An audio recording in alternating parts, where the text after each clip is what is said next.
Ahí está grabando. Pero no sé si la acomoda porque la pantalla se ve ahí. Entonces, quizás no va a poder verlo. Bueno, aquí hay que usar esta cosa, me parece. Bueno. Esto.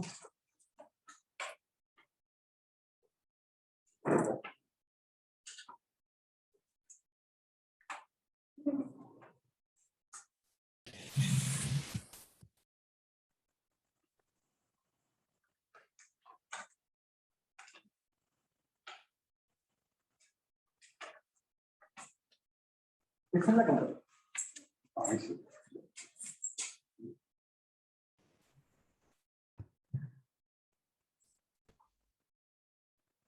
Ya, esta es la pizarra que tengo que usar. Pero yo no sé qué están viendo los estudiantes. Deberían estar viendo eso. Esto, sí, esto, todo eso. ¿Y cómo lo cambiamos de...? Es que ellos... ¿Se escucha, chiquillos?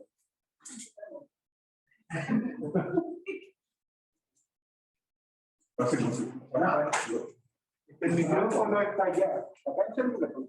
El micrófono. Sí. ¿Se escucha? ¿Escuchan algo? Sí, o no? profe. Ah, Sí, sí. escuchan, bien. ¿Y qué es lo que ven? La pizarra. Se ve la pizarra. Ah, se ve la La que pizarra. está justo ahí detrás. Ven esta zona. De aquí hasta acá. ¿Esa es la zona que están viendo o no? Más o menos, un poco menos. Un poco menos. Bueno, pero ya, ustedes me avisan cuando las cosas salen fuera de la pantalla, ¿de acuerdo? Justo donde está ahí, profe, es donde podemos ver. Hasta aquí. Eso lo Sí, ven. ahí. Ya, perfecto.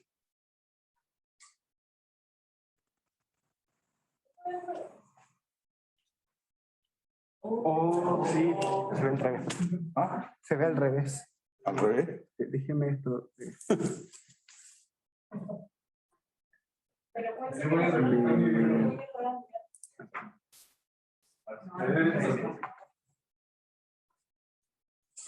Ahí debería ser ahí. Ah, sí, pues ahí está bien. Pues. Sí, está bien. Chiquillos, por si acaso, tienen que colocarlo en anclaje para que se vea la pantalla entera. Entonces, está bien.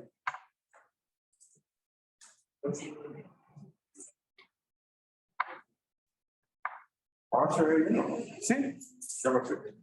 O sea, podríamos comenzar la clase.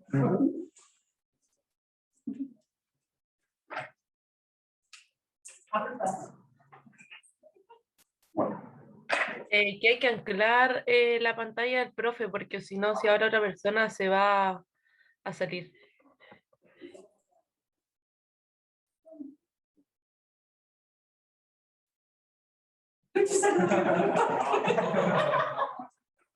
bueno, estamos comenzando, no tan atrasados. Yo pensé que ya era como las 10:30. ¿No? Son las 10:18. No tan atrasados. Bueno, entonces, a ver, déjenme ver.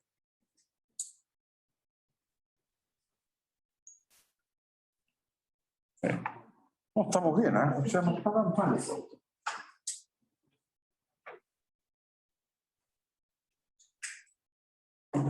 Ya, entonces ahora, después de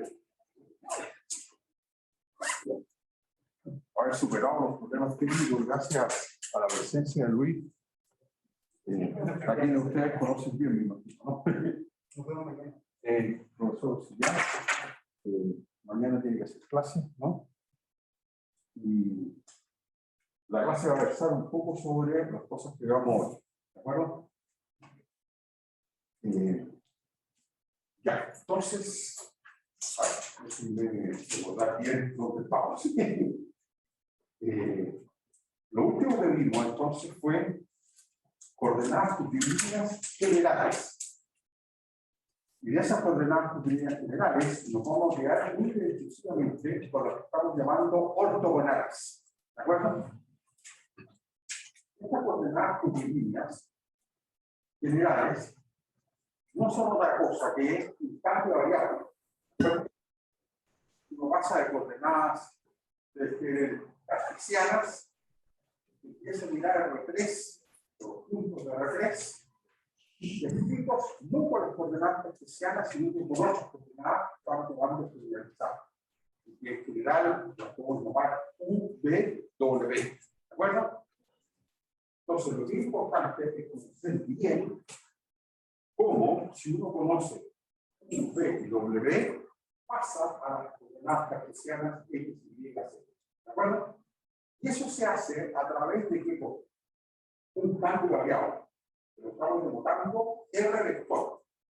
¿Por qué el vector? Porque bueno, es una función del matemático definida sobre el dominio donde viven estas coordenadas W, que lo llamamos de mayúscula, ¿no es cierto? Y que a cada punto le hace corresponder un único punto en coordenadas cartesianas X, Y, Z.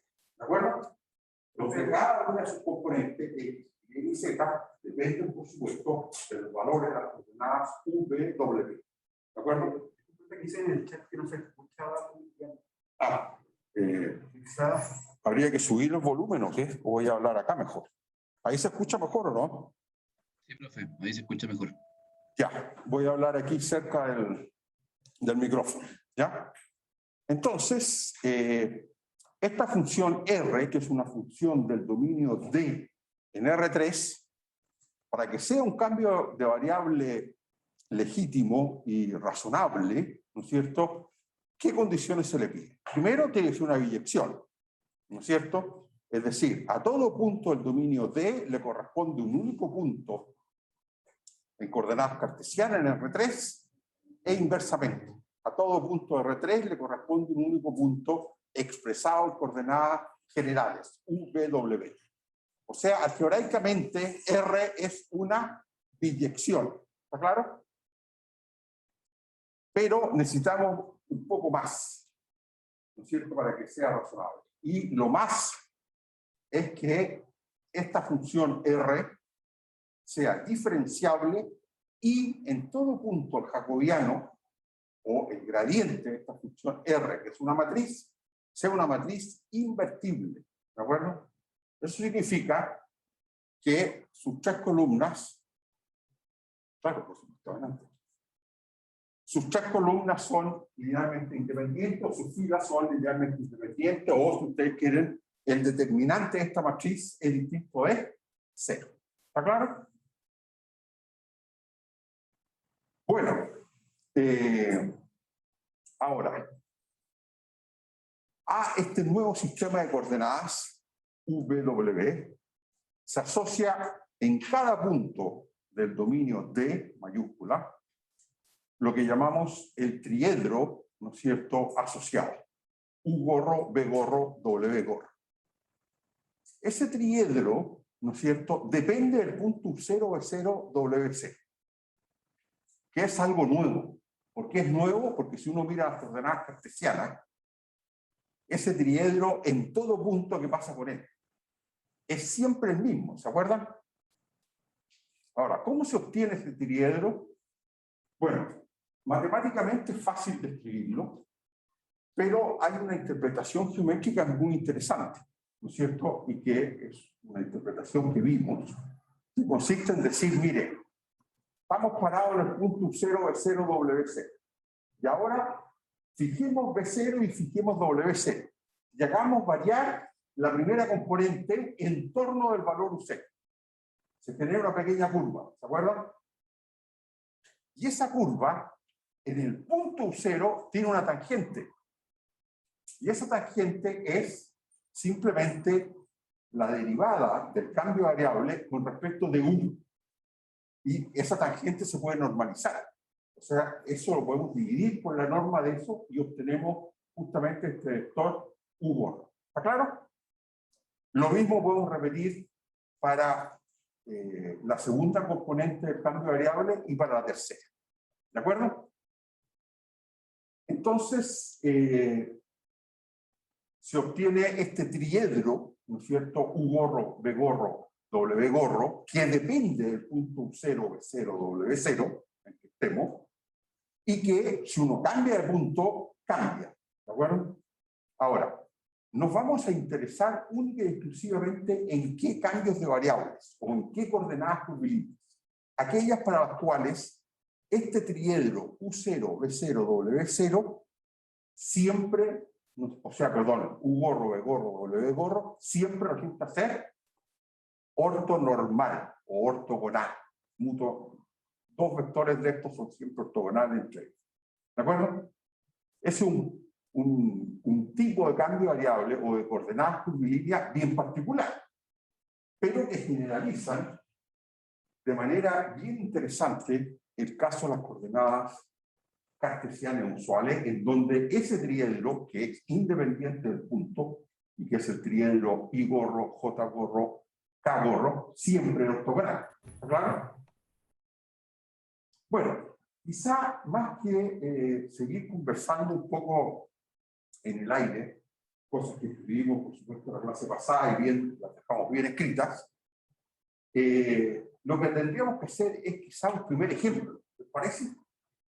Entonces, el primer ejemplo, y voy a comenzar a escribir desde aquí, entonces, ejemplo número 1, el primer ejemplo que vamos a tratar hoy. De ahí no se ve, Profe, profesor. No se ve ahí al lado izquierdo, ¿no? A partir de los 2 puntos que puso se ve. Ah, sí. ya, perfecto. Entonces borro acá, Gracias. ya. Entonces, ejemplo número 1. Entonces, el ejemplo número 1 va a ser las coordenadas, hagamos la esférica, ¿les parece?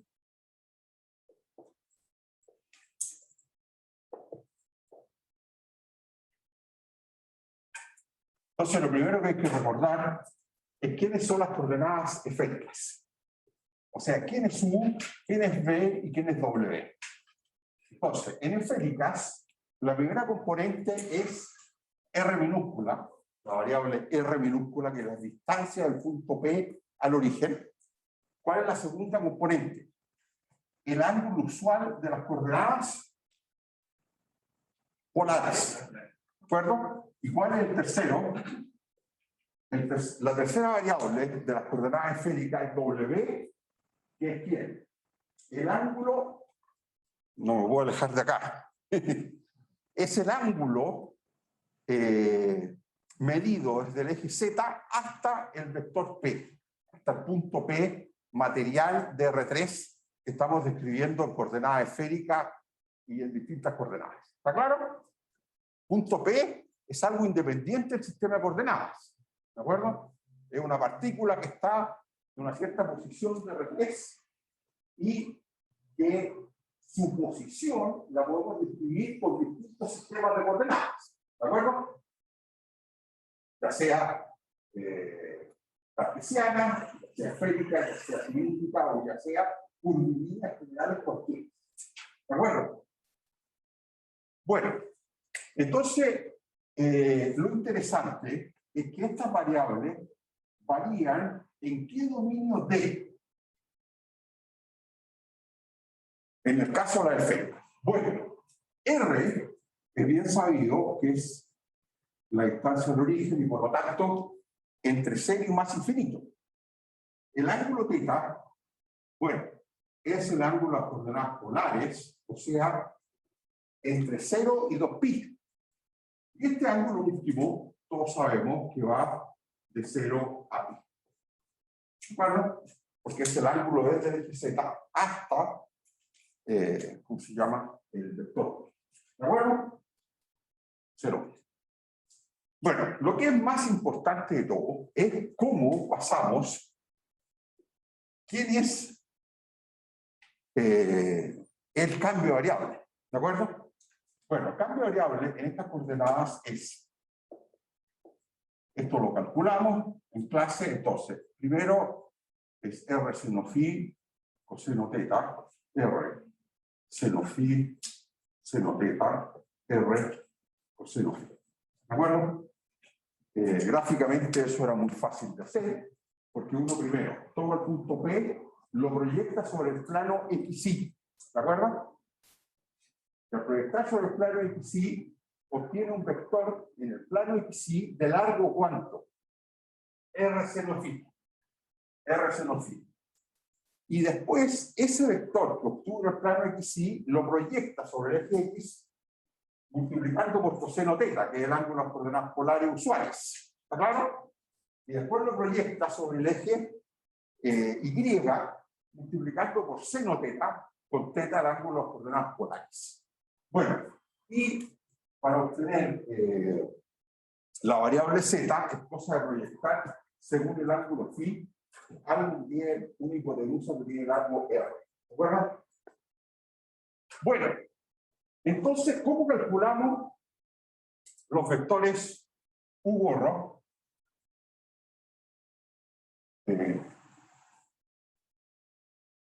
Ya, entonces, para calcular U gorro, tengo que calcular dr a de U, o sea, dr a de R sin vector. Tengo que calcular dr a de teta y dr a de θ. ¿Está claro? U gorro es dr a de U, ¿no es cierto? Partido por la norma de dr a de U. Esa norma de dr a de U es lo que se denomina el factor escalar métrico, o los factores métricos escalares, esa norma. Vamos a anotar H sub U, pero primero hagamos este cálculo. ¿Cuánto vale dr a de R? Bueno, R es un vector, R vector es eso, ¿no es cierto? Y tenemos que calcular con respecto a R cada una de estas derivadas parciales. Eso es muy fácil. ¿Cuánto resulta el primer término? Seno phi, coseno teta, seno phi, seno teta y coseno phi. ¿Está claro? ¿Esto cuánto vale si derivamos ahora con respecto de teta? Bueno, la derivada de coseno menos seno, entonces menos R, seno phi, seno teta. Aquí la derivada de seno es coseno, entonces R, seno phi, coseno teta. Y aquí la derivada con respecto de teta es seno. ¿Está claro? Ustedes me dicen si hay algún problema en el cálculo de estas derivadas parciales. No debería haber. Ahora derivemos con respecto a el ángulo phi. Entonces sería R, coseno phi, coseno teta, R, coseno phi, seno teta, y aquí está interesante porque es menos R, seno phi, algo un poquito. ¿Está claro? Bueno, y una vez que hemos calculado esto, necesitamos calcular ¿qué cosa? La norma de este vector, porque este vector tenemos que normalizarlo. ¿De acuerdo? Esa es la tangente de esta curvita que quedaba, ¿se acuerdan ustedes? De fijar las dos últimas variables en un 0 o 0, ¿no es cierto? Y de calcular su tangente en el punto central, o en el punto t igual a 0. ¿Está claro? Y ahora, para normalizar, hay que dividir este vector por su norma. ¿Está claro? Entonces tenemos que calcular la norma. Y aquí es fácil calcular, porque fíjense ustedes, ¿qué es la norma? En la raíz cuadrada de la suma de las cosas al cuadrado. ¿Está claro? Entonces vamos sumando al cuadrado. Aquí sería seno cuadrado, coseno cuadrado, seno cuadrado, seno cuadrado. Si uno suma los cuadrados de estos dos términos, sale el factor común, seno cuadrado de coseno cuadrado más seno cuadrado, ¿y cuánto vale? 1. O sea, este más ese es simplemente seno cuadrado phi. Y si sumamos coseno cuadrado phi, resultado final,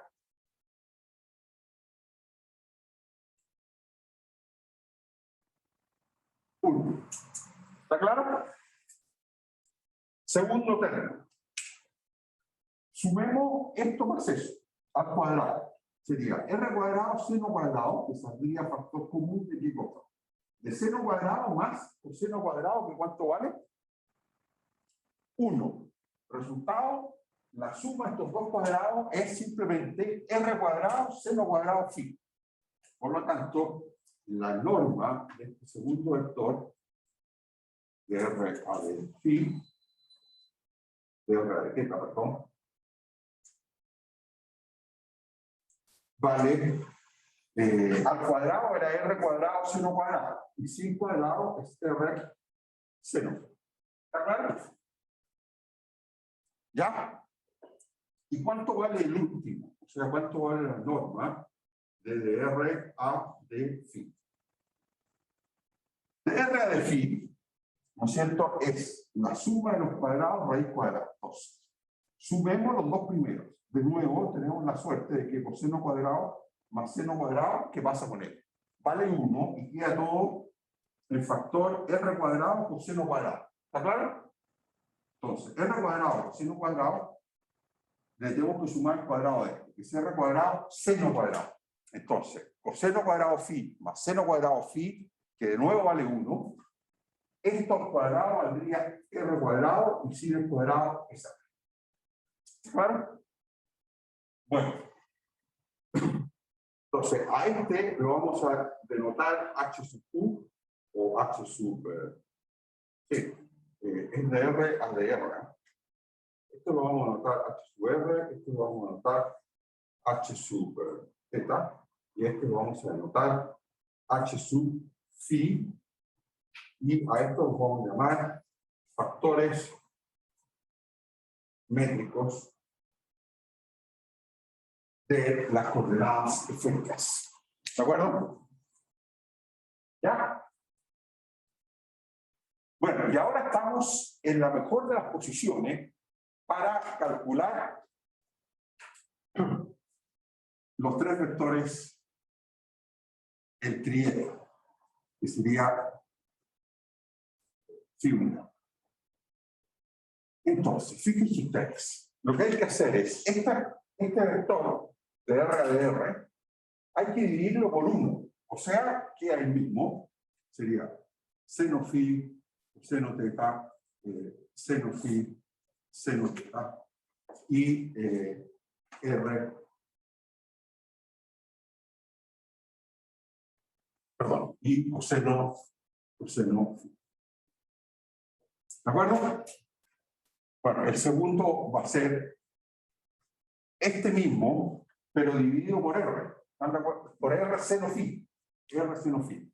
Entonces, ahí R seno phi, se va a R seno phi, el tercero queda 0 y queda simplemente menos seno phi,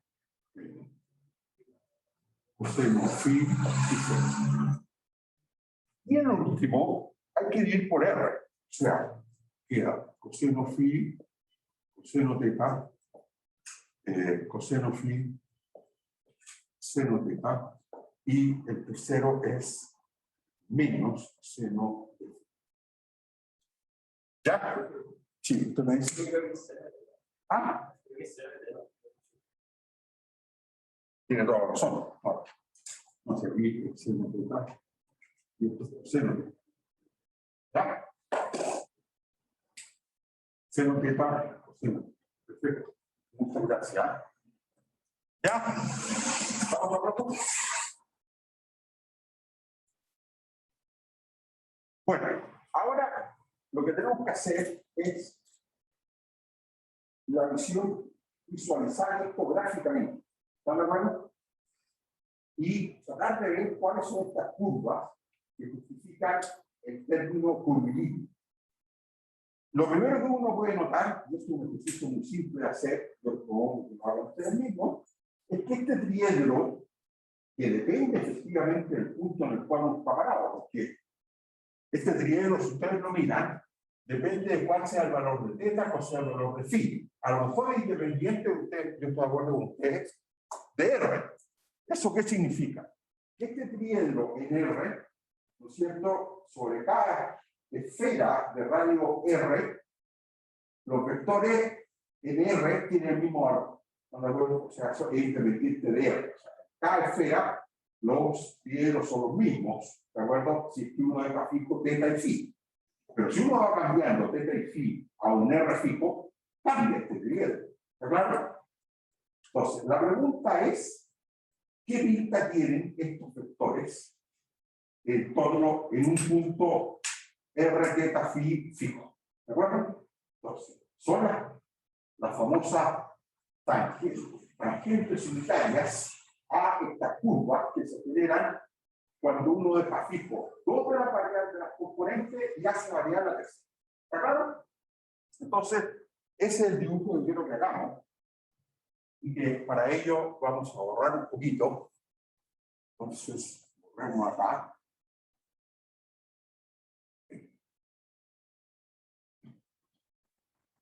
Pues vamos a borrar aquí. Y una vez que hayamos borrado,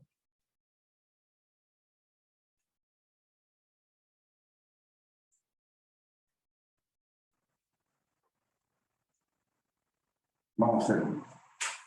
Entonces, ¿cuál es el ejercicio que hay que hacer?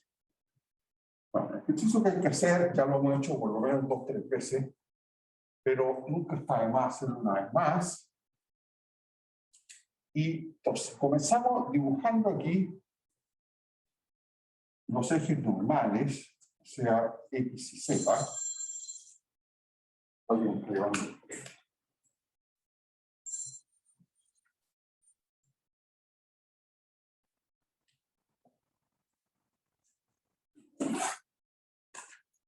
Ojalá ahí. Ya. Entonces, este es el eje X, este es el eje Y, y ahí está. Entonces, nos vamos a poner un punto P cualquiera, lo voy a llamar R, de componentes esféricas, R minúscula, teta y phi. ¿Claro? Bueno, en coordenadas esféricas siempre es bueno saber qué pasa en el eje X, ¿no es cierto? O sea, en el plano X y Z. Este es el ángulo teta. Y esta paralela acá. Sí.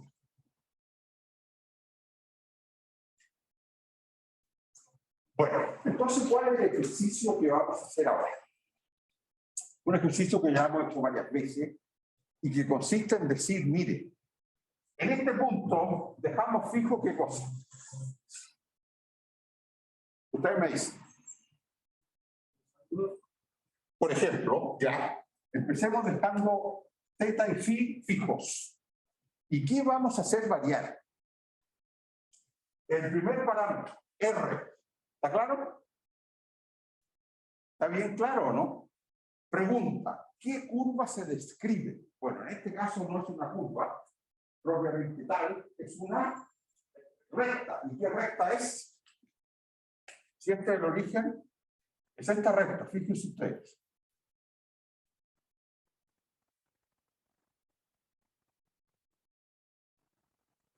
¿Ya? Esa es la curva, ¿cómo la podríamos llamar? Llamémosla R de qué cosa? De punto. ¿Qué significa ese punto? Que ahí está la variable que hacemos variar. ¿Está de acuerdo o no? Y acá dejamos fijo teta y dejamos fijo phi. ¿Ok? Bueno. El segundo ejercicio que ahora hacemos, ¿cuál es ahora? Dejar fijo qué cosa? R. Y dejar fijo phi. ¿Está claro? Y hacemos variar qué cosa? Teta. Cuando uno hace variar teta en torno a este valor que estamos aquí, digamos t igual teta, estamos en ese punto. Pero si lo hacemos variar, ¿qué curva se describe? ¿Ah? Es un círculo aquí, ¿no es cierto? Es esto.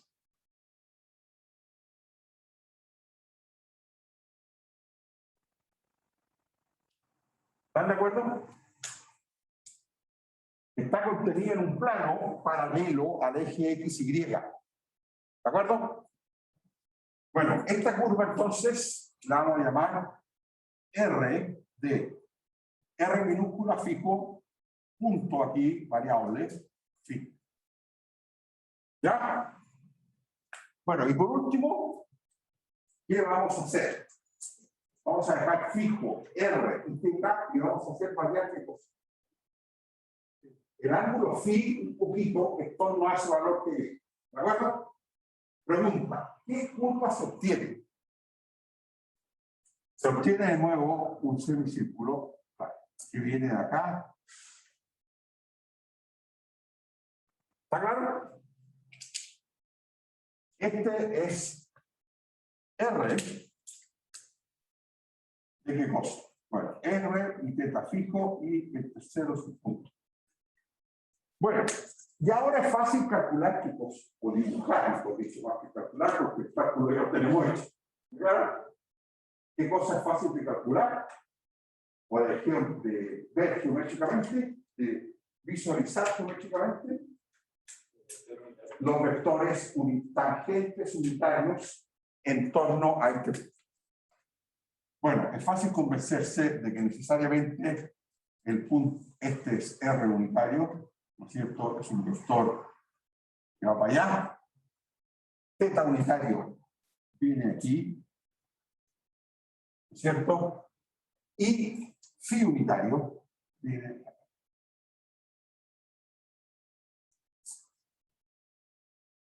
¿Ya? O sea, el vector R unitario sale de esta esfera hacia afuera, θ unitario va tangente a la esfera y phi unitario viene tangente a la esfera. ¿Ya? Bueno, entonces ahora, ¿cómo calcular? Entonces, algo que es muy interesante y que es muy necesario en las aplicaciones es calcular productos cruces entre estos vectores. Bueno, la verdad es que estos vectores, ahí uno ya se da cuenta rápido que son ortogonales, geométricamente. Es fácil convencerse. Bueno, porque R gorro sale de la esfera, θ gorro es tangente a la esfera, por lo tanto inmediatamente ortogonal. ¿De acuerdo? Y el phi gorro, bueno, es ortogonal al R gorro. Habría que convencerse de que θ gorro con phi gorro también son ortogonales, pero ese convencimiento proviene analíticamente. O sea, ustedes miran la fórmula, hacen los productos juntos y se dan cuenta que sí. ¿Está claro? Bueno, lo que es interesante es cómo calcular el cruz entre estos vectores. O sea, el producto cruz. Entonces, la primera respuesta inmediata es simplemente regla de la mano.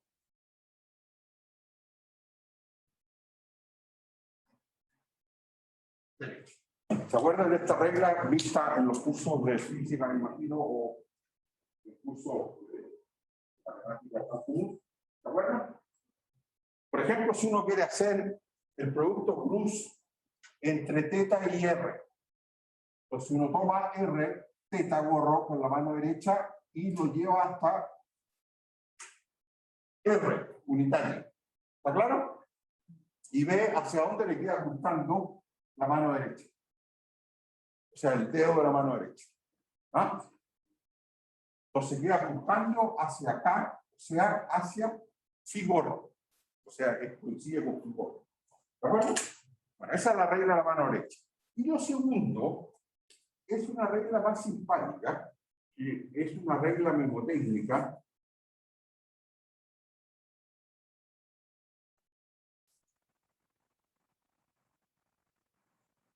que consiste en decir, miren,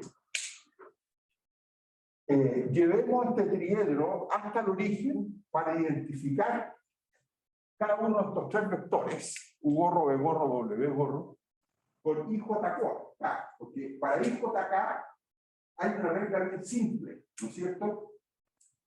Mnemotécnica bien simple, que consiste en decir, mire, yo escribo IJK, repito I, repito J, ¿se acuerdan de eso o no?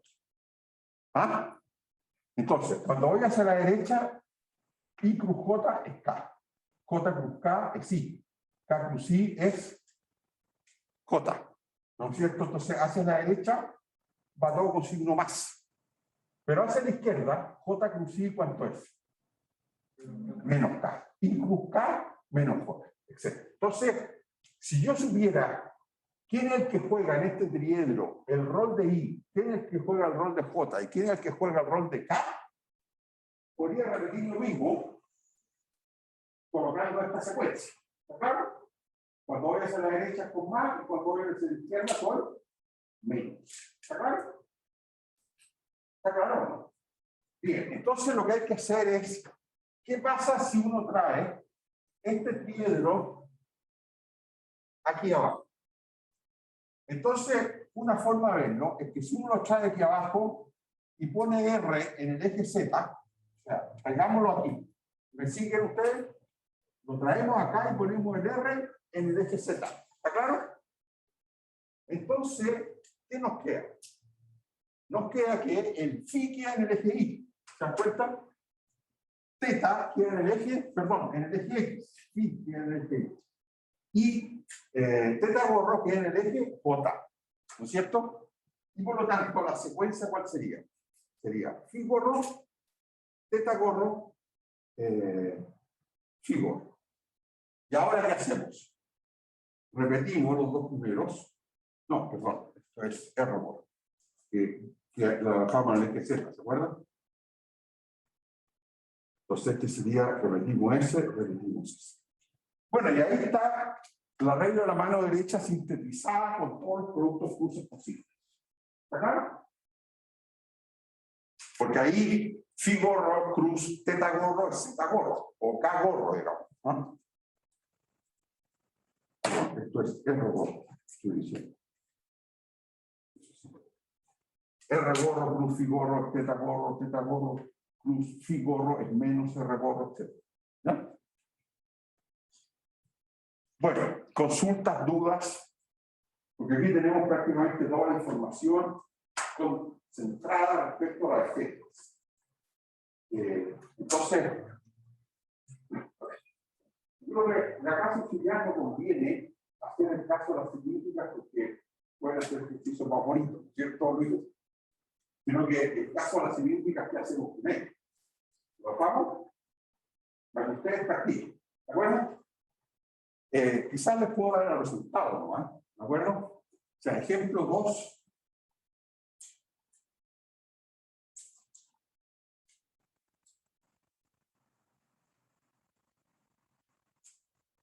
Ejemplo número 2.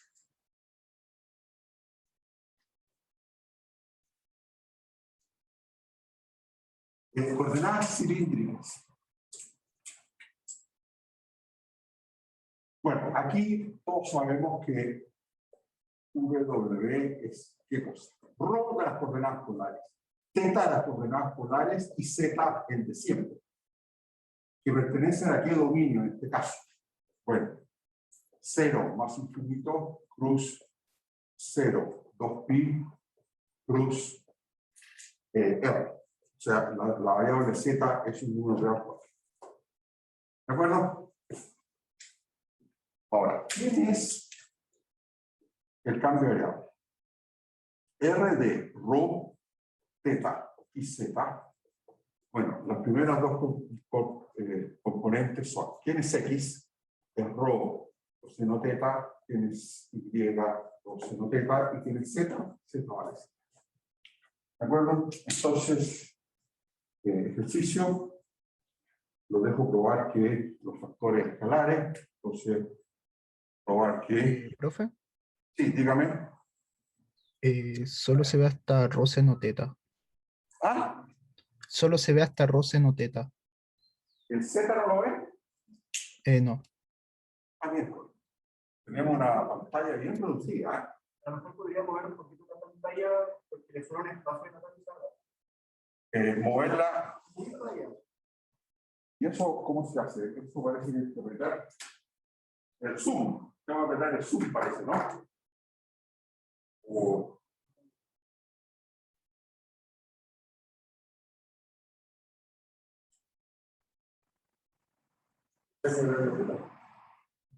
Hay que moverla un poquito la...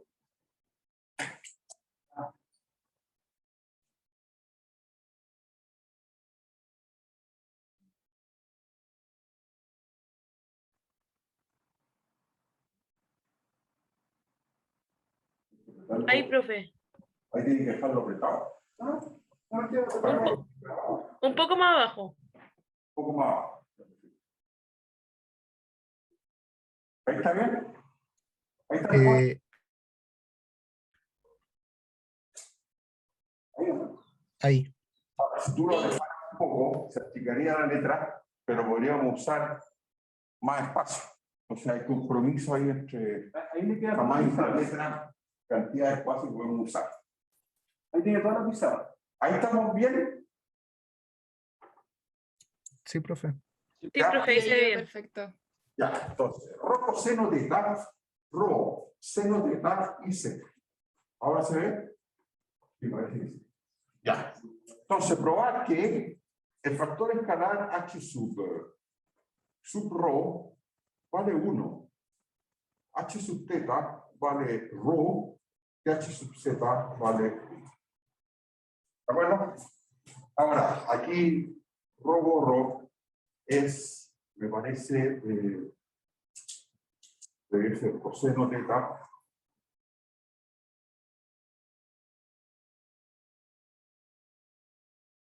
Seno teta. Teta gorro es menos seno teta. Seno teta. Seno. Y zeta gorro es gorro. O sea, es 001. ¿Ya?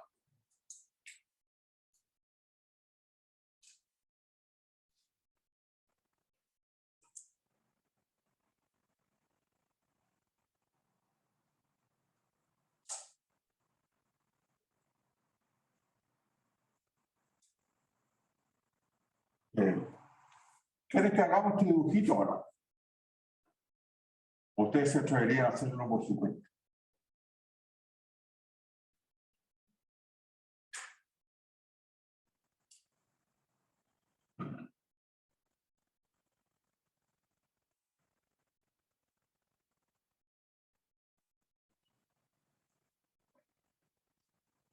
Ya hagámoslo.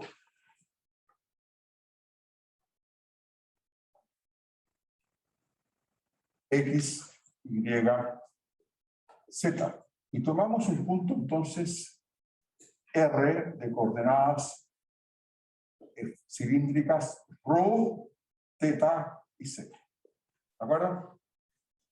Entonces, bueno, yo les pregunto, ¿qué pasa cuando dejamos fijo teta y Z y hacemos variar, ¿no es cierto?, rho? ¿Qué curva se obtiene? ¿Ah? ¿Ustedes me dicen? Se obtiene una recta. ¿Qué recta se obtiene? En el plano XY, entonces, a ver, aquí tenemos Z y ese ángulo. Entonces, lo que se obtiene es esto.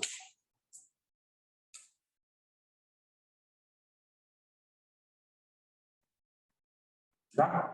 Este sería R de punto teta y Z. Ahora dejemos fijo rho y Z. Le hacemos variar ¿quién? El ángulo teta. ¿Qué se obtiene? ¿Qué curva se obtiene? ¿Qué dice usted? Ahí está. O sea, esto es R de rho punto y Z. Y por último, dejemos fijo las coordenadas polares R y teta, o sea, rho y teta, y hagamos variar Z. ¿Qué sostiene? Una recta que ahora va aquí, ¿no es cierto? Entonces, esto es R de rho, teta y punto. Bueno, ¿dónde están los vectores? Este sería rho unitario. Este sería teta unitario. Y este sería Z unitario. ¿Ya? ¿Cierto? Ahora, lo que es interesante es ver qué pasa cuando llevamos esto al origen. Para saber cuál sería entonces la secuencia que nos permite calcular bien qué cosa. Los productos cruces. ¿Estamos de acuerdo? Bien. Entonces tomamos este punto imaginariamente y lo trasladamos hasta acá. ¿De acuerdo? Si quieren los giran un poquito. ¿Ah? Estos vectores los pueden girar un poquito para que coincidan bien con el eje X y con el eje Y. ¿No es cierto? Para ver quién juega el rol de I gorro, quién juega el rol de J gorro y quién juega el rol de Z gorro. Y entonces ustedes me dicen, cuando uno lleva esto hacia acá, se da cuenta de qué cosa. De que el I gorro resulta ser menos teta gorro. ¿Están de acuerdo? Porque ese tiene que quedar mirando para acá. ¿Está claro? Después vendría Rho gorro, y después vendría K gorro. Y aquí hay que repetir, menos teta gorro y Rho gorro. Entonces, esa es más o menos, me parece, la secuencia que permite hacer esto. ¿Ya? ¿Están de acuerdo? ¿O creen que hay? Es importante darse cuenta. Bueno, uno lo podría escribir de otra forma también, ¿eh? O sea, podría empezar con Rho gorro, seguir con teta gorro, ¿no es cierto? Y terminar con Z gorro. Esa es otra forma de hacer la identificación. ¿Ah? Ahora, en ambos casos, los resultados finales tienen que ser el mismo. ¿Está claro? Ya. 11:02. ¿Qué les parece si hacemos un pequeño break? A lo mejor, bueno, aquí en la sala estamos todos como chicas. Pero las personas que están en sus casas, a lo mejor quieren hacer un break, ¿o no? ¿Qué dicen ustedes? ¿Sabes? Están agotados, ¿no? ¿Ah? Sí, profe. Están agotados. Sí, se nota. Sí, profe. Bueno, hagamos un break. Yo no tengo nada muy preparado.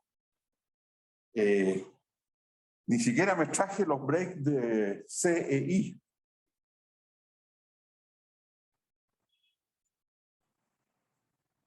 Bueno, puedo conversar de lo que ustedes me digan. ¿De qué quieren conversar? Pasamos unos 5 minutitos.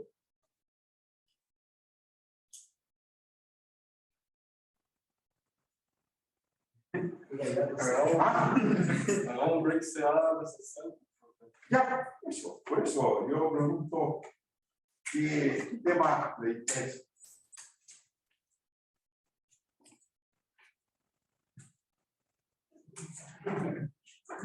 ¿Ustedes me dicen?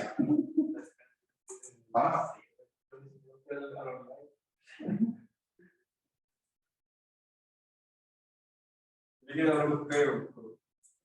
Yo podría hablar. A ver, ¿qué podría hacer? ¿Cómo? ¿No se le ha cerrado Venus? Ah. ¿No se le ha cerrado Venus? No sé.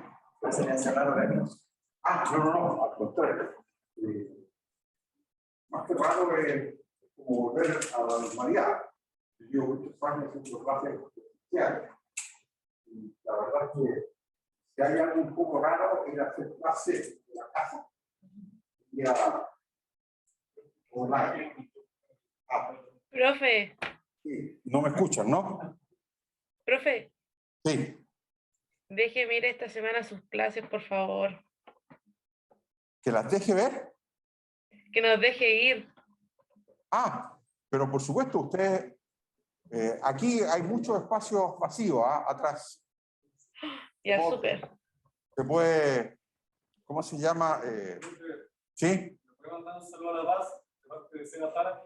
Eso. Buena, Jara, ¿cómo está ahí? También saluda allá a Cata Gajardo. A todo Chile. Escuchó perfecto usted. Bueno, quizás eso podría ser un tema del break.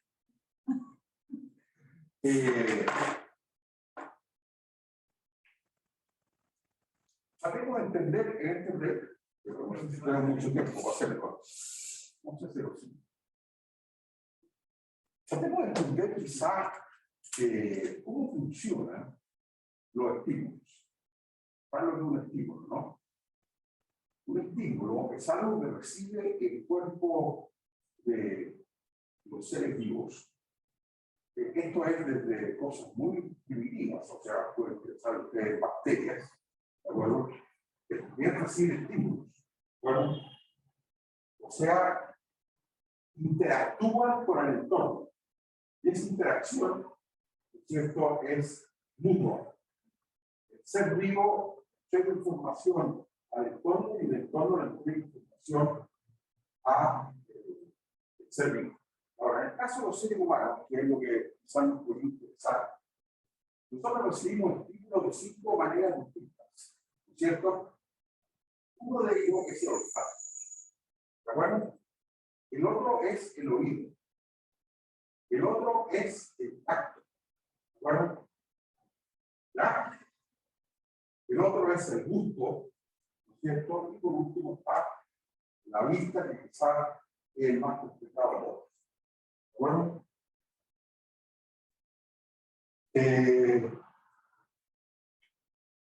Lo que los seres humanos mejor tenemos es el oído. El oído es extraordinario. Bueno, permite distinguir entre miles de sonidos. ¿De acuerdo? Por eso que los seres humanos nos gusta mucho la música, somos apasionados mucho por la música clásica, por el rock, por la música popular, porque el sonido es característico del ser humano. ¿De acuerdo? Nos diferencia de otros animales que tienen otros estímulos mucho mejor que nosotros. ¿De acuerdo? Por ejemplo, los perros tienen un olfato infinitamente mejor que nosotros. ¿De acuerdo? Si nosotros somos capaces de distinguir entre miles de sonidos, los perros son capaces de distinguir entre miles de olores. ¿De acuerdo? Además, bueno, el lobo, por ejemplo, es un ancestro de los perros.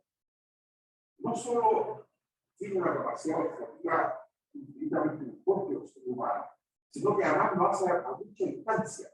¿De acuerdo? ¿Ya? La vista es regular.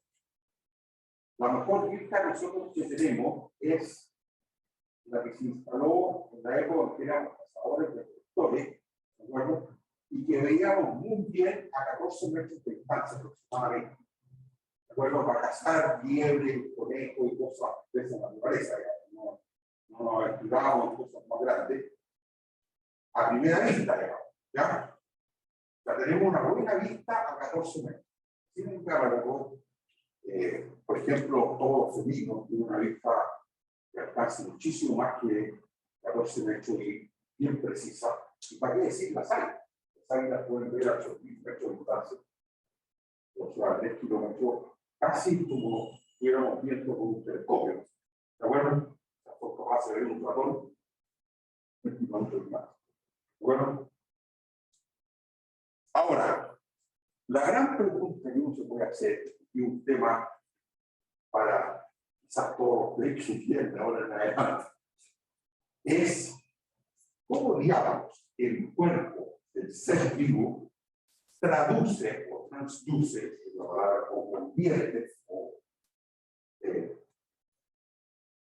traduce este estímulo en algo que sea leíble por el cerebro. Porque No crean ustedes que cuando uno siente un olor o escucha un ruido, esa información tal cual es la que nosotros estamos escuchando, o la que nosotros estamos haciendo. Es parte del viento, ¿está claro, no? ¿Me explico? Quiero decir, o sea, de hecho, no es evidente que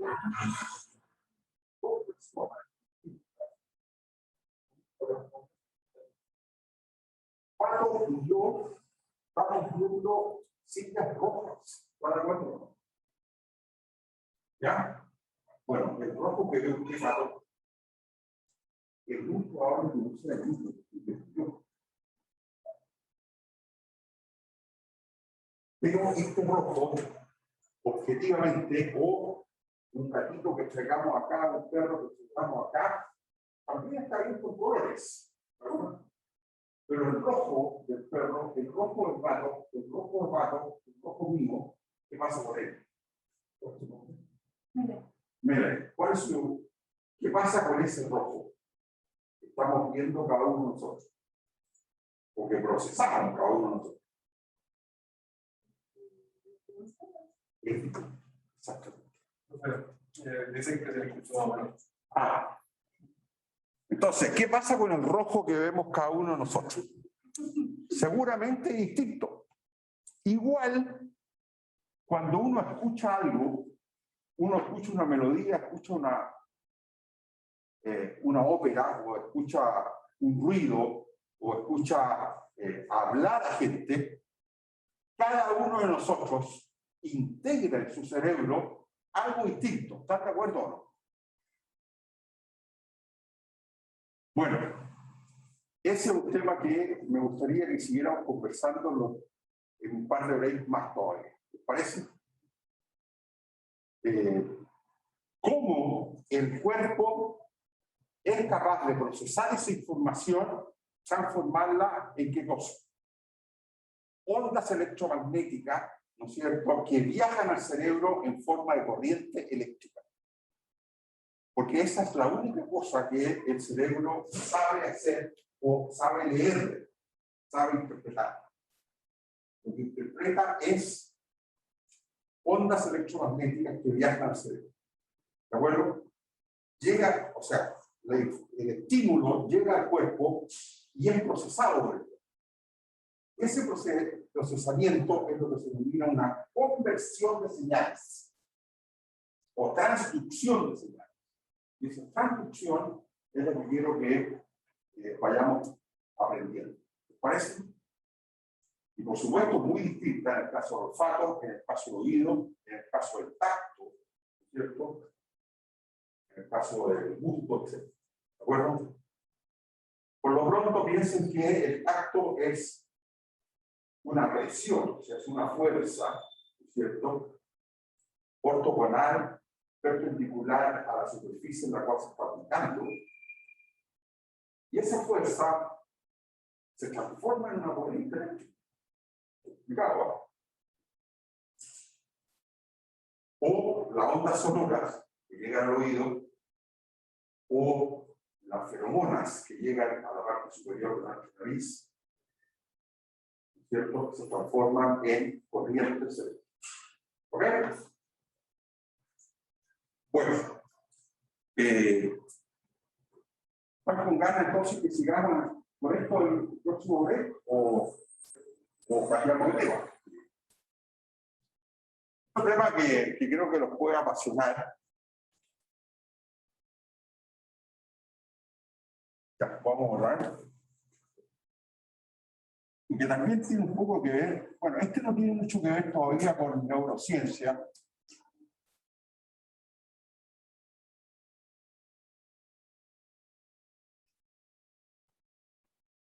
Pero rápidamente siga. ¿Por qué? Porque el estímulo, una vez que se ha transformado en un impulso, digamos, que llega al cerebro, allí pasan muchas cosas muy buenas. Y esos planos en el ámbito de la neurociencia, saber qué diablos es lo que ocurre, con el ser vivo. Bueno, entonces, una vez que hemos introducido, cambiemos de tema, esta es la parte más compleja de hacer los switch. Los computadores no tienen ningún problema, porque uno cierra una aplicación y abre otra, y estamos haciendo otra cosa. Pero el cerebro humano, como no es un computador, no es tan fácil. ¿Están de acuerdo? Cuando uno está embalado en una cierta forma de pensar, de repente frenar esa avalancha de pensamientos que se alborotan un poco en el cerebro no es tan fácil. ¿De acuerdo? Y hay que rebotear, ¿no es cierto?, todo el aparato. Bueno, habíamos visto las coordenadas cilíndricas. Entonces ahora, y las coordenadas curvilíneas. Entonces ahora vamos a ver un tema que lo van a practicar mucho con Luis mañana en la tarde, y que es el cálculo de operadores diferenciales. Pensemos esencialmente en qué operadores. Gradiente, divergencia, rotacional, laplaciano. ¿Cierto? En coordenadas que no son las coordenadas curvilíneas generales, curvilineales no, curvilíneas generales. Y aquí es muy importante, lo voy a poner a continuación, ortonormales. ¿Por qué es importante? Porque si las coordenadas no son ortonormales, o sea, si estos vectores U gordo, B gordo, Z gordo, W gordo, no son ortonormales, este cálculo es mucho más complicado. ¿De acuerdo? Por lo tanto, lo vamos a ir obviando porque no. Uno introduce coordenadas curvilíneas con objeto de qué cosa hacer. Simplificar la vida. La tarea que tiene uno para entender y modelizar y matematizar el mundo que lo rodea. Pero si esa cuestión se hace tortuosa, ¿no es cierto? Mejor ni hacerla, ¿verdad? Entonces, yo quiero comenzar aquí con una pequeña discusión sobre el cálculo 1 y sobre la noción de función. ¿De acuerdo? Una función es algo que toma una variable original, ¿no es cierto?, que se llama la variable independiente, y le hace corresponder la variable dependiente, una caja negra. Uno recibe por un lado el X o el T, y por otro lado encuentra F de X o de T. Y uno a eso lo llama, por ejemplo, Y, y dice Y función de X. ¿De acuerdo? Entonces, cuando uno escribe en R, Y igual F de X, ¿no es cierto? X es lo que denomina la variable independiente, Y es la variable dependiente, ¿no es cierto? Y este F es lo que se denomina la ley de composición, ¿no es cierto?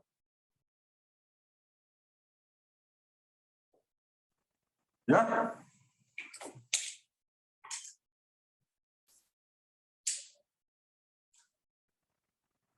¿Hola? Bueno.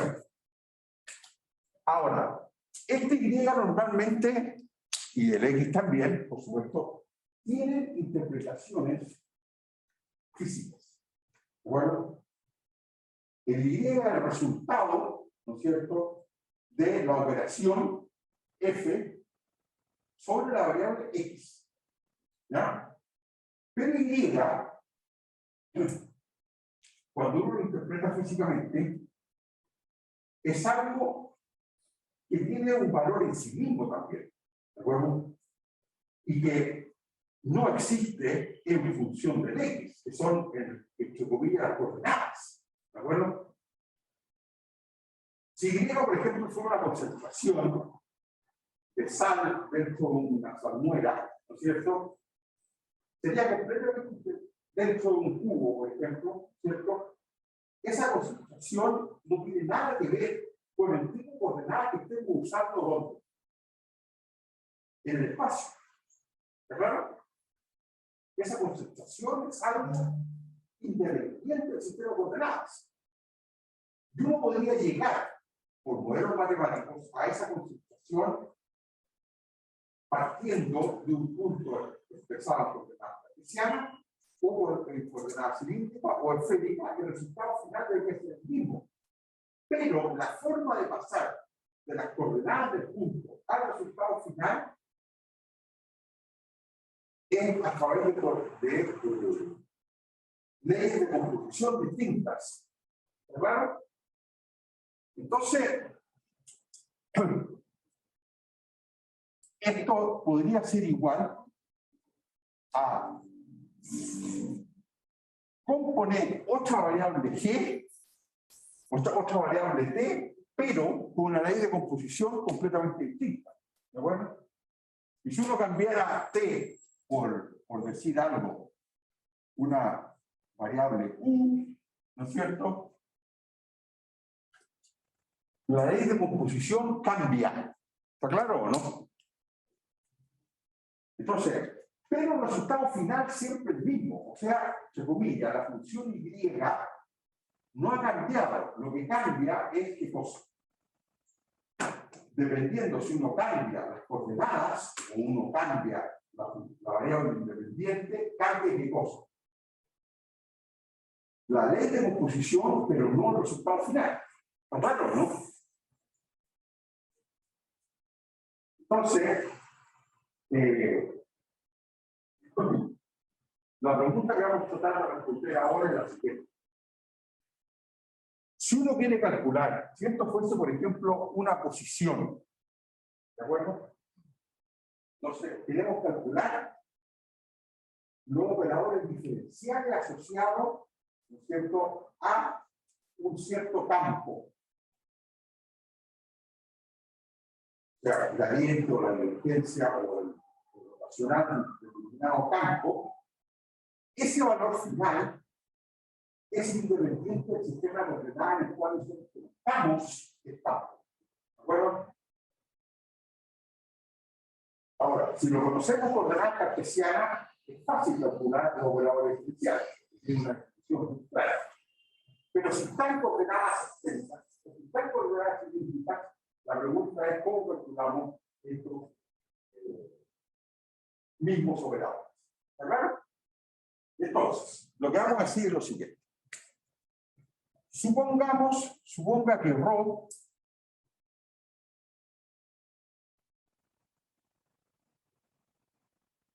es un campo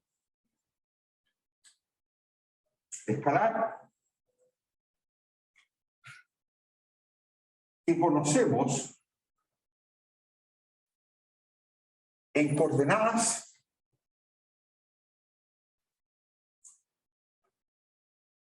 digamos UBW. Pues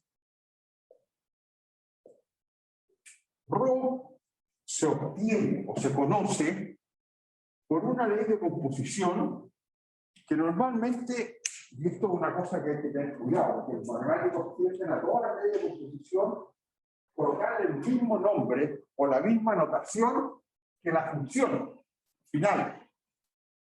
Entonces se han visto muchas veces uno dice I igual I de X. O sea, a la ley de composición le ponen el mismo nombre que quieren. El valor final. ¿Ya? Ahora, si uno no hace cambios de variables, esto no tiene ningún problema. Nadie se preocupa de ello. Pero si en vez de X uno cambia la variable X, la cambia a T, es decir, algo que es decir, algo 3 veces X, la ley de composición hay que cambiarla, digo, se puede colocar y diga de nuevo. ¿Está claro? ¿No? Hay que tener mucho cuidado. Entonces, normalmente, cuando uno está en cartesianas, puede usa la misma letra que el resultado final. Eso lo vamos a usar, ¿de acuerdo? Pero si uno está en otras coordenadas, es mejor no usar la misma letra. ¿Está claro? O sea, vamos a decir que ρ es una ley de composición, ρ tilde la vamos a llamar,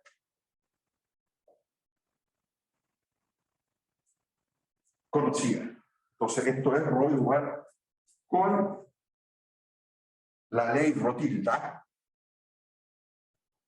conocida. Entonces, la pregunta es, ¿cómo calculamos,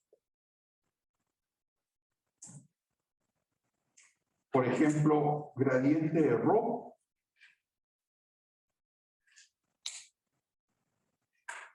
¿ya? Pero yo tenemos mucho.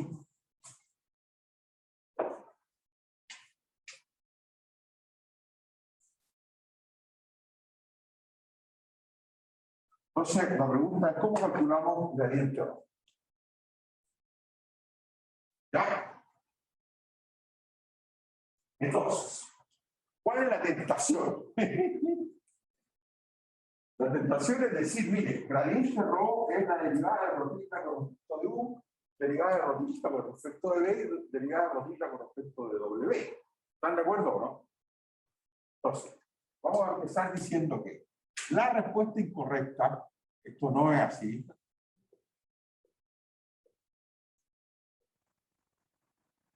es pensar que gradiente ρ es de rotilidad A de U, de rotilidad A de B, de rotilidad A de W. ¿Ya? ¿Está claro? Lo correcto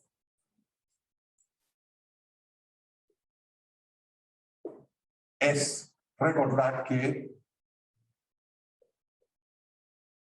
gradiente ρ, ¿quién es? Es de ρ en la derivada con respecto de x, en la derivada con respecto de y la derivada con respecto de z. ¿Está claro? Por definición. ¿Ya? ¿Está claro? Ahora, conocemos ρ en función de x, y, z. En principio, no. ¿Verdad? Entonces, lo correcto es recordar que eso, y entonces, para calcular gradiente de ρ, es necesario hacer ¿qué cosa? Es necesario escribir ρ, que es la variable original, en función de qué cosa. ¿O en términos de qué?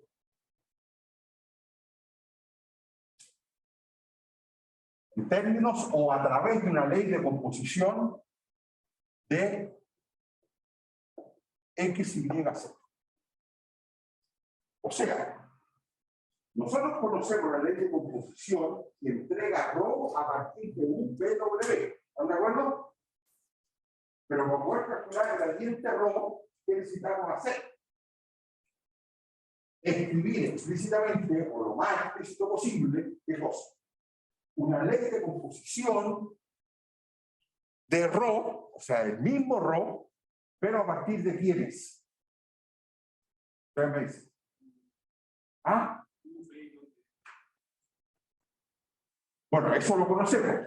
Esa ley de composición es rotita. Pero para calcular el gradiente ρ, necesitamos una ley de composición que componga o que genere o que entregue ρ a partir de qué variables. ¿Ah? Las cartesianas, X, Y, Y, Z. ¿Está claro? ¿Sí o no? Bueno, eso es lo que vamos a hacer inmediatamente.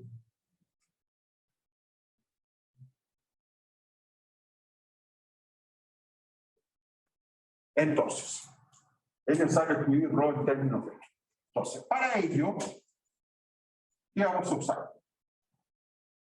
O sea, ¿cuál es el nexo? ¿Qué es lo que nos va a permitir pasar de algo que conocemos, que es rotilde de UVW, a algo que sea una ley de composición en X, Y, Z? ¿Qué es lo que está faltando ahí?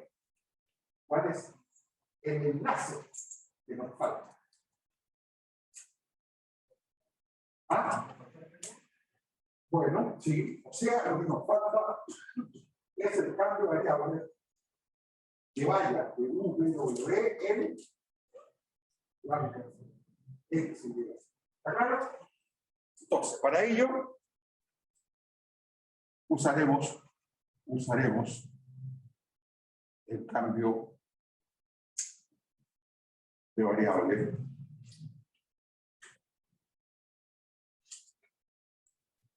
R de UVW igual X, Y, Z.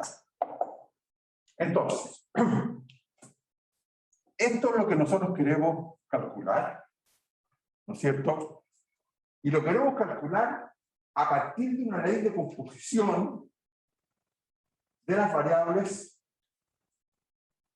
y aquí voy a usar la misma letra, rho, ¿no es cierto? Porque se trata de las esféricas aquí, directamente. Entonces, esta ley desconocida por ahora, no la conocemos, es lo que andamos buscando. ¿De acuerdo? ¿Está claro? Eso es lo que queremos. Pero eso, ¿cómo lo podemos conseguir? Fácilmente. ¿Por qué razón? Porque esto va a ser rho de quién? De R de V W. ¿No es cierto? Que es el cambio de variable. Y esto es lo mismo que rho compuesto con R en VW. Y ahora, en la expresión que hay al lado derecho, es que rho compuesto con R lo conocemos, ¿no?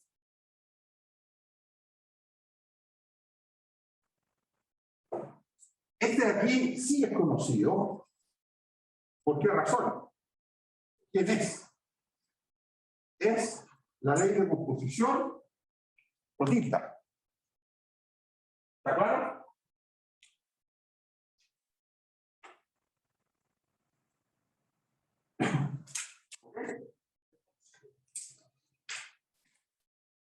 Bueno, entonces, ahora es simplemente cosa de usar la regla de la cadena.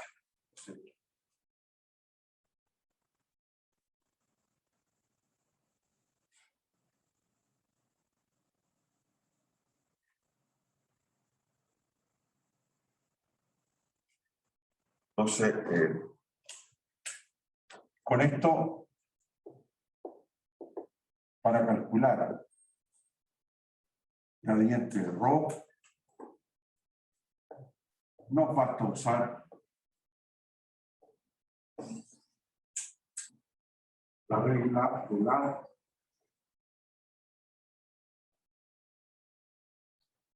cadena.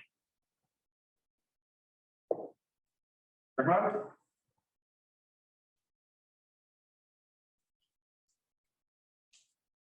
Porque ustedes derivan esto con respecto de X, es cosa de derivar rotita con respecto de X.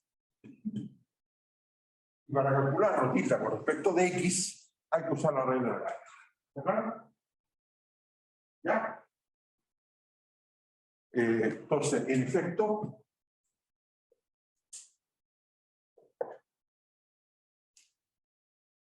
vamos a descompongamos gradiente rho en un punto R, o sea, X, Y, Z, en la base UVW, que es una base ortonormal. ¿De acuerdo? ¿Cómo se descompone un vector de R3, ¿no es cierto?, en términos de una base ortonormal? ¿Cuáles son los componentes?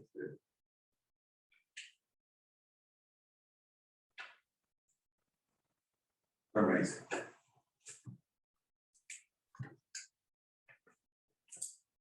¿Puede repetir, profe? Si ustedes tienen un vector de R3 y tienen una base, U gorro, B gorro, W gorro, R3, ¿de acuerdo? ¿Cómo se escribe el vector A, digamos, de R3 en términos de esa base? O sea, ¿cuál es el coeficiente que multiplica U gorro más cuál es el coeficiente que multiplica B gorro más cuál es el coeficiente que multiplica W gorro para tener la igualdad A compuesto en esa base? O sea, si ustedes tienen un vector A en R3, ¿cómo se escribe A en términos de la base U gorro, B gorro, W gorro? ¿Se puede usar el producto punto? ¿Perdón? Ah, Claro. ¿se podría usar el producto punto? Como la base es ortonormal, esto es la proyección de A sobre U gorro más la proyección de A sobre B gorro más la proyección según B gorro más la proyección sobre W. ¿De acuerdo? ¿Ya? Esto es porque U gorro, B gorro, W gorro es ¿qué cosa? Ortonormal. Si U gorro, B gorro, W gorro no fuera ortonormal, esa descomposición es mucho más complicada. ¿Están de acuerdo? ¿Cómo se obtiene esa descomposición?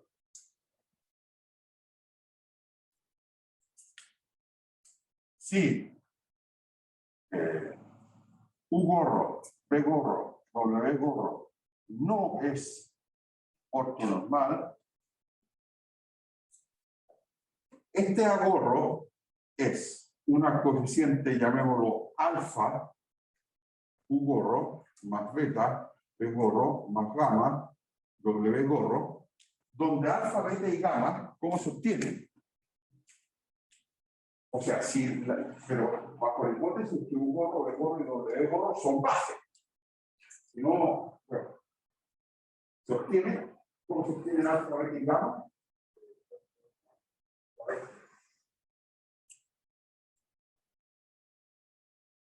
Bueno, aquí hay esto. ¿Qué cosa es? ¿Qué ecuación? ¿Cuántas ecuaciones hay aquí para alfa, beta y gamma en esta igualdad?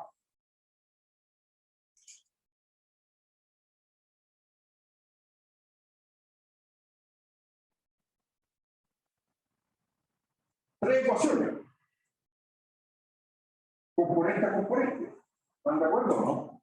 La primera ecuación dice qué cosa, que la primera componente de A es igual a alfa veces la primera componente de un gorro, más beta veces la primera componente de B gorro, más gamma veces la primera componente de W gorro. Todas cosas conocidas, salvo alfa, beta y gamma. Hay tres ecuaciones para tres incógnitas. O sea, es un sistema lineal de ecuaciones.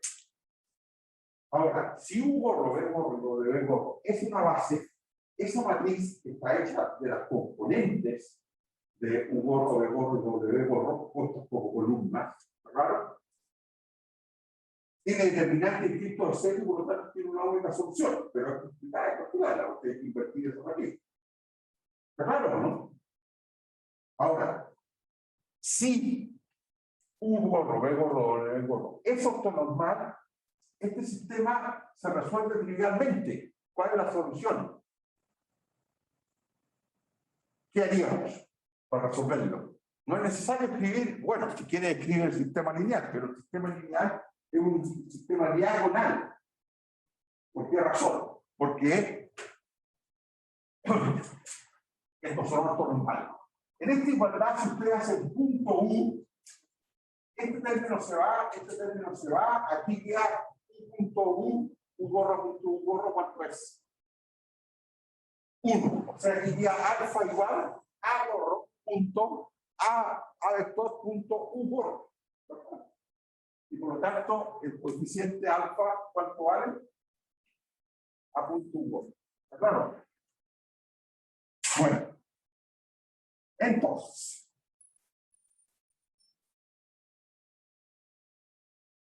Esto lo escribimos como gradiente rho R punto U gorro según U gorro más gradiente rho en R punto B gorro según P borro más gradiente rho en R punto W borro según W. ¿Está claro?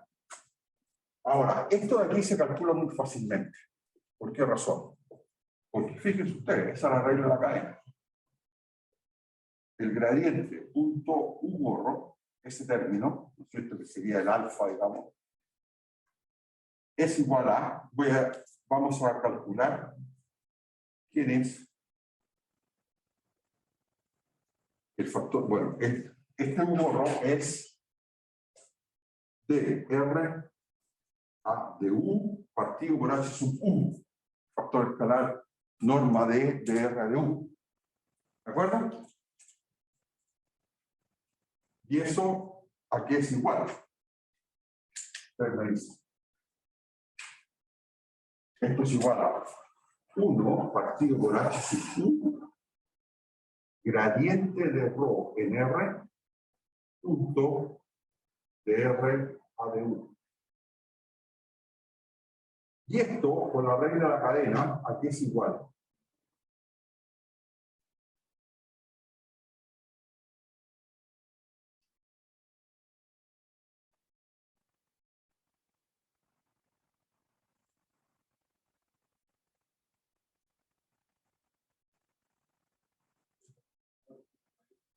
¿Ya? ¿De qué? ¿Compuesto con?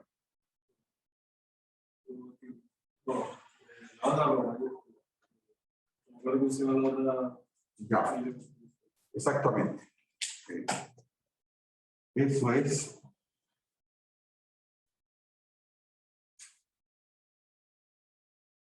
La derivada respecto de U, ¿cierto?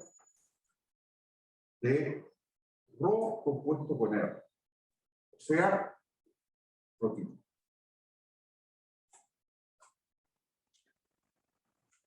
En efecto, si quieren lo calculamos,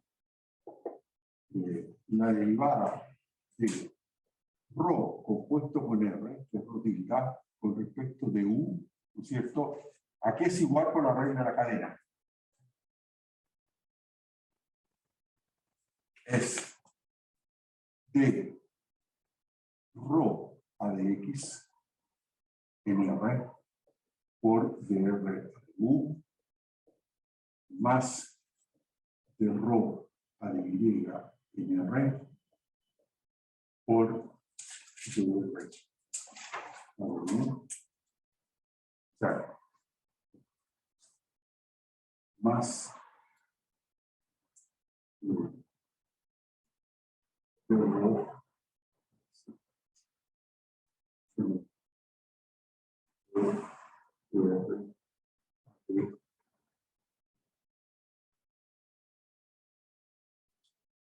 ¿ya? O sea, esto es igual a gradiente rho en R punto, ¿no es cierto?, de R. Que justo lo que tenemos aquí. Gradiente rho punto de R de U, o sea, es D de U de rho. Y esto es rho. ¿Ya? Conclusión.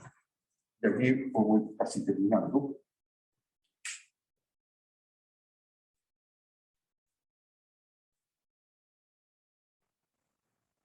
Entonces, conclusión.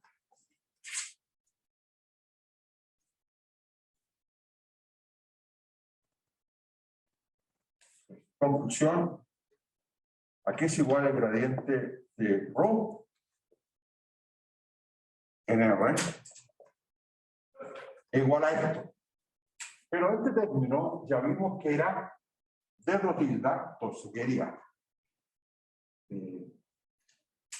1 partido por H sub U de rho tilde a de U más 1 partido por H, bueno, todo esto H sub B de rho tilde a B más 1 partido por W de rho tilde a de 2. ¿Ya? Esa es la expresión que permite calcular el gradiente a partir de las derivadas parciales de Rotilda. Bueno, esto según unitario, unitario, de unitario y de W.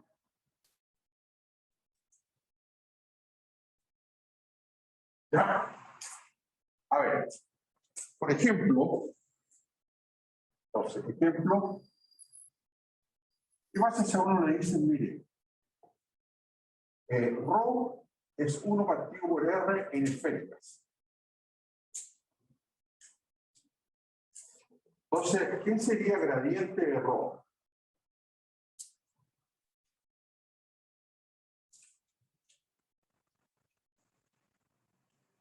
A ver, de estos tres términos, ¿cuál sobreviviría solamente? Solo el primero, porque Rotilda es independiente de beta y es independiente de la tercera variable, con la tercera coordenada esférica. ¿Está claro? Por tanto, esos dos términos serían 0.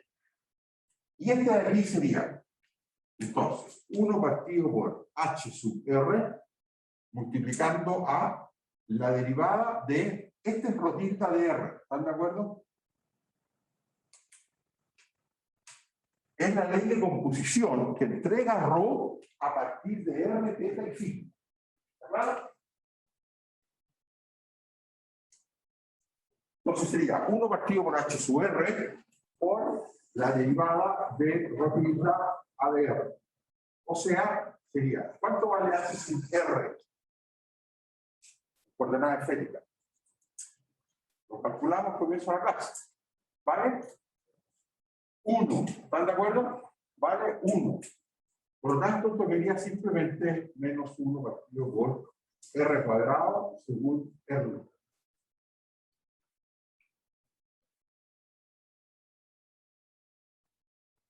Ah. Bueno, mañana voy a seguir haciendo muchos ejemplos de estos. Para ayudar la divergencia, por ejemplo, quizás al final de la clase. También se voy a cuidar los. Yo recibí esta semana una lista de ejercicios número 1. ¿Ya? La pueden bajar en curso material docente con cálculo de muchos ejemplos, ¿no es cierto?, de campos que son conocidos en coordenadas generales o esféricas o cilíndricas, etcétera, y que hay que calcular ya sea su divergencia, su proporcional, ¿ya? Bueno, si quieren, retomamos esto no completamente, pero vamos a volver a insistir sobre cómo se hace. ¿Ya? Bueno, creo que no estamos mal como primera clase.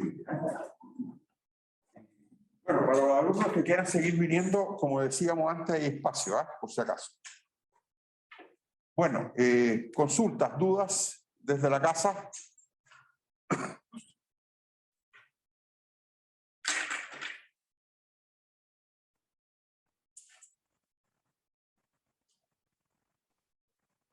Consultas, dudas desde la casa, ¿me escuchan? Todo bien, profe. Ya. Bueno, nos vemos entonces el viernes y mañana tienen clase auxiliar en esta misma sala, yo creo.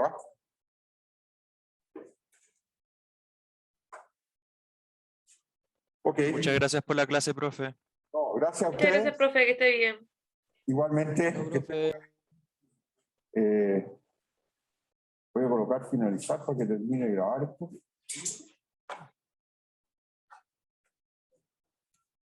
Chao, profe, nos vemos. Nos vemos. Chao, profe, gracias. Es que está, tiene pantalla compartida. ¿Ah? Tiene pantalla compartida y volvió. ¿No es que allá arriba se Sí. está animado? No, no. Debe ser volver, pero no. Acá está. Ahí sí.